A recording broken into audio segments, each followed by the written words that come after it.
when they seem to be unfair. So the Chapter 7 is you turn over your non-exempt property to a trustee who liquidates it and distributes it to creditors. A Chapter 9, oh, I can use this. Yes, you can.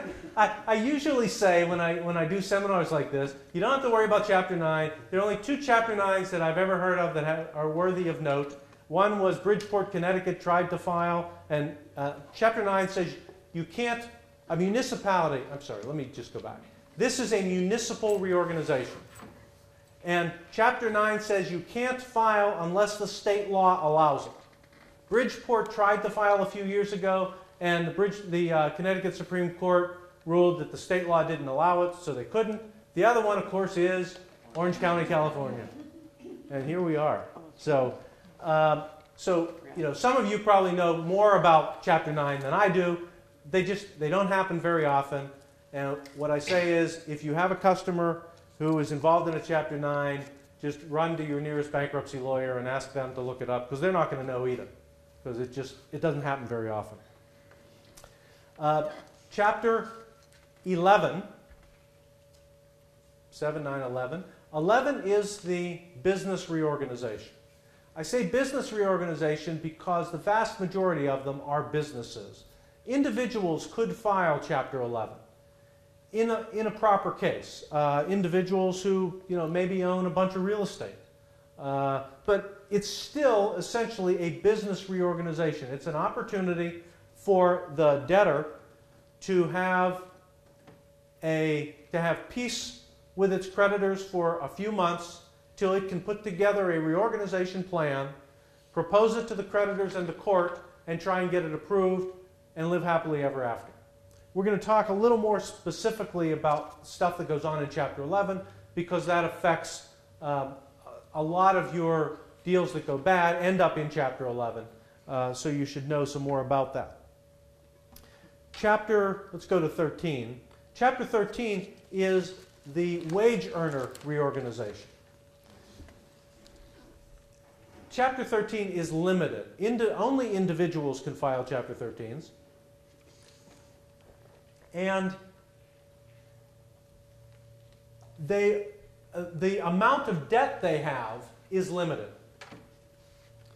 It's approximate, and I use approximate numbers because every few years they change there's a modification in the statute that says every 3 years it adjusts for the consumer price index or adjusts for inflation. So it's not exact, but let's say that in Chapter 13 it's approximately $850,000 worth of secured debt and about $250,000 worth of unsecured debt. If the individuals have over that amount of debt, they're not eligible for a Chapter 13. Those are people who would probably file a Chapter 11 if they otherwise were going to reorganize.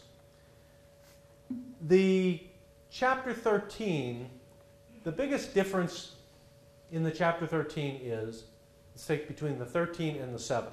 In the Chapter 7, you file today, you basically turn over your non-exempt property to the trustee, and you go on with your life. What happens to you next week is for your new account, so to speak. It's in your new life. If you file bankruptcy today, and you go out tomorrow and buy a Powerball ticket, and it hits, it's your money. Because you get to start a new life. Now, just to make sure that this is clear, if you buy a Powerball ticket today, and you file bankruptcy tomorrow, and it hits on Friday, that belongs to the estate. That's going to belong to your creditors. But your future income belongs to you in a Chapter 7. Your future income belongs to you. In a Chapter 13, you dedicate your disposable income to a repayment plan. So instead of saying, you know what, that's it, I'm out of here, you say, I'm going to give all of my disposable income over my normal monthly expenses, my reasonable monthly expenses. I'm going to give all of my disposable income to my creditors for the next 3 years, 4 years, 5 years. Now, why would anybody do that? Well, there's probably somebody out there who does it just because it makes them feel better. But chances are they're doing it to get something. And what do they get? Congress, a number of years ago, in trying to encourage people to repay their debts rather than file Chapter 7s, did a few interesting things. One is they said, all right, we've got to give these people something. We've got to give them a trade-off for dedicating their future disposable income. And one of the trade-offs they gave them is that things that would be otherwise not discharged in bankruptcy, like fraud debts. I'm sorry? Taxes. Those sorts of things are not dischargeable in Chapter 7 cases. They are dischargeable in Chapter 13 cases. So, the trade-off there is, if you give us your disposable income for 3 to 5 years, we're going to let you walk away clean at the end. The other thing that they get in the Chapter 13 is they get the right to pay out the non-exempt equity in their assets over time. They get to pay out the non-exempt equity over time. Let's take somebody, a couple, that has $150,000, well, no, that has a $750,000 house. I forgot I was in California. Has a $750,000 house and a $600,000 first mortgage, and they'll get under the federal exemptions, what, $35,000 in exemption that they can keep. So that's, what did I say, a $600,000 mortgage, so that's $635,000. That means there's $115,000 of equity in that property.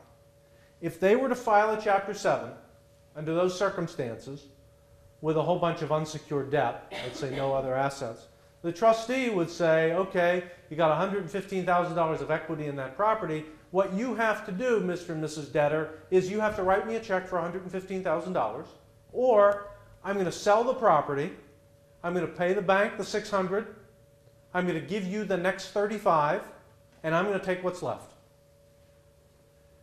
In Chapter 13, they can pay that equity over time, over that 3 to 5 years. So it allows people who have built up equity to save that house, to save those assets. There's a formula. They have to dedicate all of their disposable income over the life of the plan. And they have to pay under the plan at least as much as creditors would get in a Chapter 7. Now that's an important concept, that at least as much as creditors would get in a Chapter 7, because that's a backdrop against which we judge Chapter 11 plans, Chapter 12 plans, Chapter 13 plans. Because if you as creditors would do better under a Chapter 7, the law shouldn't make you take less over time. It just doesn't make any sense. If this Chapter 13 debtor couple has enough income so that they can pay over the 5 years of a plan, enough so that the $115,000 of equity goes to creditors, it'll probably work. And they'll get to keep the house, and they'll get to pay that out over time. That assumes, of course, some of you may be wondering about what happens to the mortgage there. That assumes the mortgage is current. Let's say that just passes through, that's current, and the mortgage company doesn't do anything about the, well, there's nothing they can do. As long as it's current, there's no default, there's no foreclosure. Bankruptcy itself doesn't make it a default.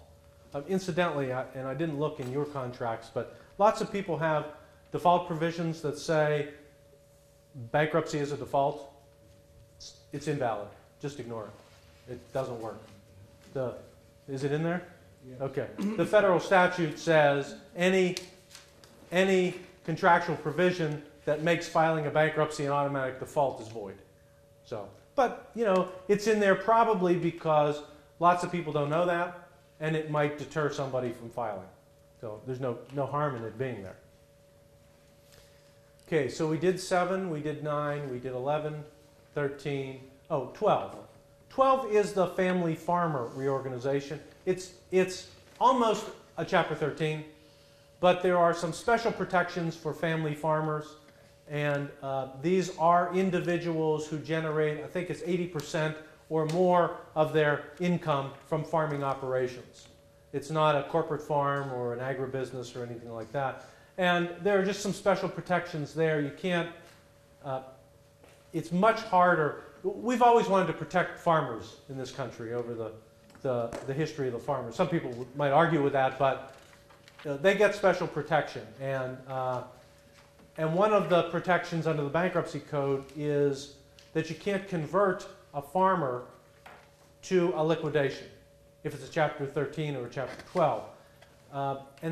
I think the reason for that is that Chapter 13s are for people with regular incomes, and farms, go through cycles, and maybe they have a bad year or two, and then they have a good year. And so they didn't want a bad year to be cause for taking the case from a 13 into a liquidation. So they have some special protections. Okay, so that's 7, 9, 11, 12, and 13. Bankruptcies generally follow the same life cycle, although when you get into more complicated bankruptcies, of course, those certain periods, those life cycle periods may take longer and longer. So the amount of time they spend in one of these cycles might vary, but they all go through these things. The filing is done usually voluntarily. The debtor, let's talk about corporations, and we'll focus on Chapter 11. The debtors file a voluntary petition that says, I'm in bankruptcy. And that's it. There's really no test. It's not like they have to be insolvent. They just file because they want to utilize the protection. Later on down the road, if they're not insolvent, if there are ways that you can try to get a case dismissed because it's a bad faith filing. They're exceedingly rare. So for the most part, there are no tests to filing bankruptcy. You just got to be able to, somebody's got to sign their name, and they have to come up with the filing fee. And usually the attorney's fees, unless it's a pro se filing, an individual filing. They file a petition. They're in. And the first thing that happens is all legal proceedings, all collection activity, everything stops dead. There is an automatic stay of proceedings. Under Section 362, it's a stay. It applies to everything except police powers, state police powers, and the ability to perfect things like mechanics liens. You can still do that. But for the most part, all the normal collection activity has to stop. The lawsuit stops, the foreclosure sale stops, etc. The phone calls stop. The phone calls stop, the statements should stop, all that should stop. Now, you make a phone call. A collector makes a phone call to a customer and says, you owe us $27,000 from last month. It ought to be paid. Why haven't you paid it? We want it now or else. And the customer says, hey, you shouldn't call me. We filed bankruptcy last week. You violated the automatic stay. Well, you did, but it's really no harm, no foul, principally because you didn't know about it in advance. Now, there is a time lag, even though notice of some of these things travels pretty quickly these days, depending on how big the case is. But if you don't know about it, you can't be penalized for violating the stay. Now, if you do have notice of the bankruptcy, even informal notice, even that phone call where the customer says, we filed, leave us alone. And if you went out the next day and repossessed equipment, you'd be violating the automatic stay, and you'd probably be penalized for that. Sanctioned in some way by the court, fined or whatever. So everything should stop. It gives everybody a chance to step back, take a little breather, figure out whose rights are where and what you can do. That's on the second the case is filed. Usually in Chapter 11 cases, there are things that have to happen during the first couple of days. that have come to be known as first day motions, first day orders. Things that are filed on the first day, not necessarily heard on the first day, but filed on the first day. And these things include authority to continue to use accounts receivable to spend money, authority to hire the lawyers, authority to pay pre-petition wages. Let me try and do this without taking a lot of time on this series of motions. In Chapter 11, when a debtor files a Chapter 11, they're not allowed to do lots of things.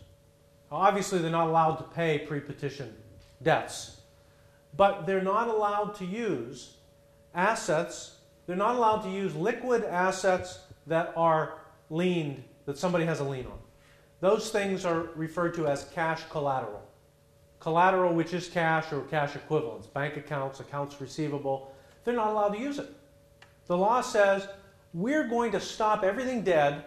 We're going to protect everybody's rights so they're not hurt any worse the day after bankruptcy than they are the day of bankruptcy. Now, it doesn't really happen that way, but that's the theory.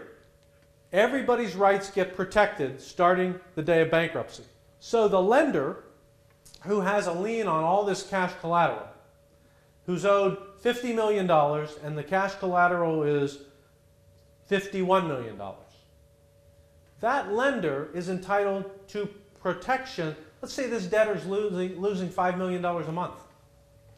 Now, if they go on for the next 3 or 4 weeks before anybody catches them using the cash collateral, that bank's equity cushion of $1 million disappears, and all of a sudden they're underwater.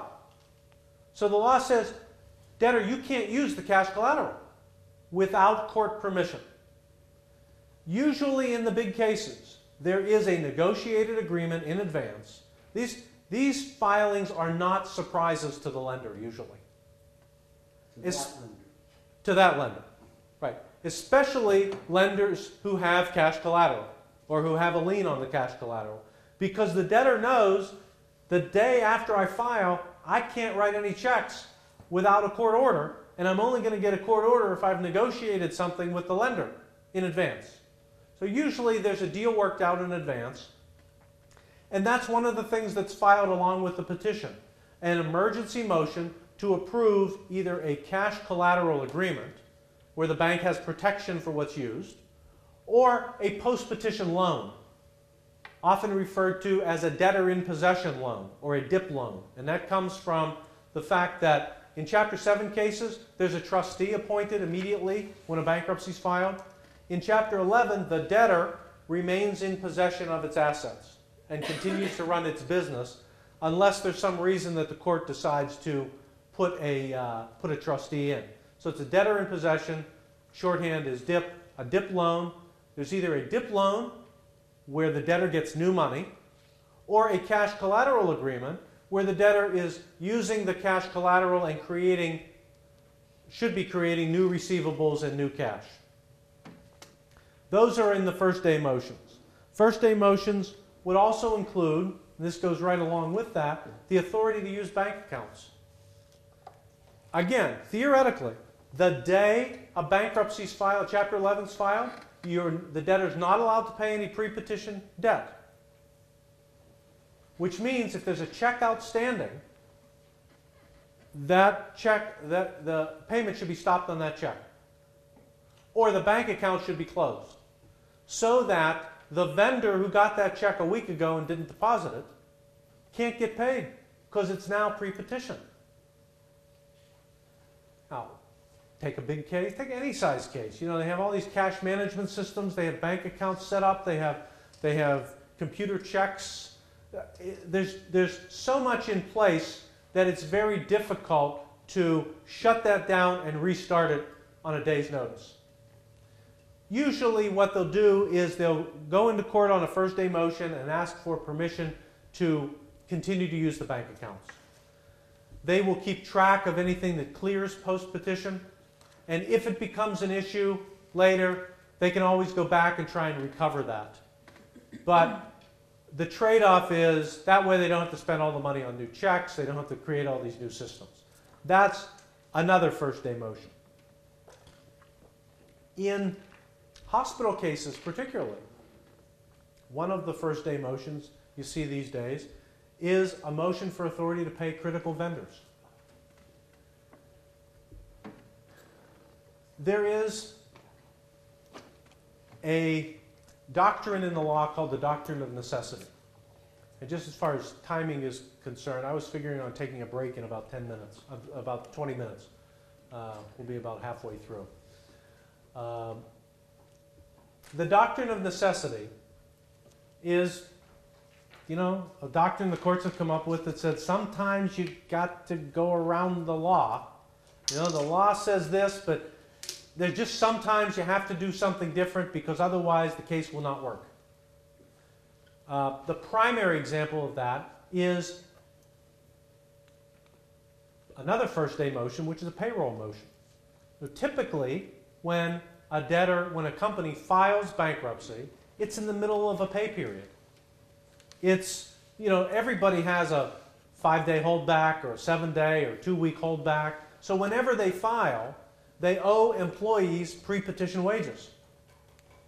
And so they file on a Monday, and they may have a payroll on Friday that includes a week pre-petition. They can't pay that without court approval. So they go into court and they say, gee, judge, if we don't pay these employees, we're never going to be able to reorganize. Many of them are going to walk out. It's going to be a violation of our union contract. It's going to blow the case up before we even get started. And by the way, Judge, there is a statutory priority for employees of $4,650 in wages that they get paid before general creditors do. It's a priority claim. So, Judge, we have all these employees. They're all within that limit. Nobody's above that limit. We're probably going to pay them anyway in the plan. So let us pay them now. We'll keep everybody happy, and at least it gives us a chance to reorganize. And those things are routinely granted. Some judges in smaller cases where they try that, the judge might say, well, I see there are officers on that list. I'm not paying the officers. They're not going anywhere. They're staying. If the theory is these people are going to walk if they don't get paid, I'm not buying it because those officers are going to stay for their $3,000 or whatever. So some judges pick it apart. In the larger cases, we have thousands of employees on the roll. Basically, it's a gross number. The judge wants to make sure that nobody's above that priority, and they'll pay it. That's under the doctrine of necessity. The doctrine of necessity has been expanded or utilized for these critical vendor situations in the last couple of years. It was rare that you ever heard of these before Kmart.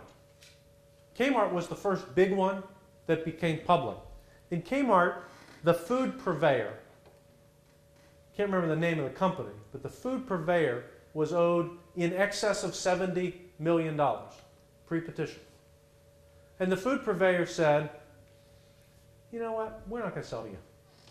Period. We're just not going to sell to you, even for cash. And they don't have to. If they're not a regulated industry, you don't have to sell to anybody. So the food purveyor says, we're not going to pay you, we're not going to sell to you the day after you file, even for cash. And Kmart said, well, what if we paid you? And they said, well, then we do it. So Kmart went in on a first-day motion for authority to pay. It was something like $200 million of critical vendors, including, I think the number was $78 million to this food purveyor.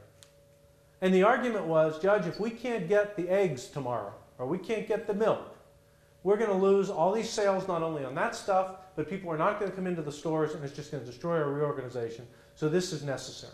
And the judge approved it. And we see it more and more. And there are, in healthcare cases, there truly are critical vendors. We actually had one, Bob. It was Kindred Health Vencor. Okay, where you were on the critical vendor list. Yes, we were approved and we were paid. Okay. In full. That's terrific. And that's unusual.